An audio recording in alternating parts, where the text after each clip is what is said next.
interlinked now.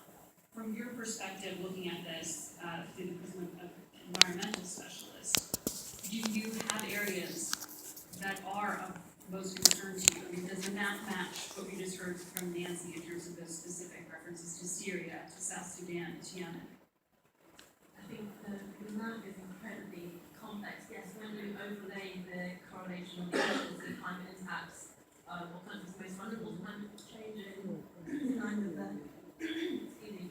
last IPCC report, you overlay that with a mapping of fragile states, there's a very strong correlation.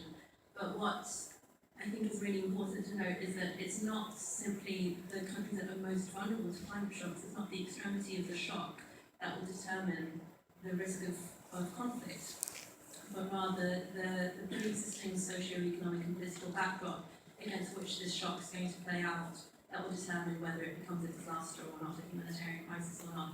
And that means that in some contexts, even a smaller degree of climate or disaster impact will trigger a much greater implication on peace and stability.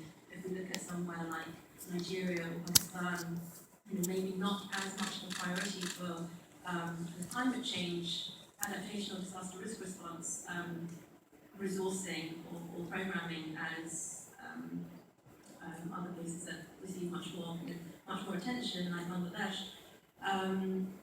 The governance backdrop or the highly divisive or divided nature of that particular society will then make it much harder for a community or a state institution to be able to cope with even a less degree of climate disaster shock.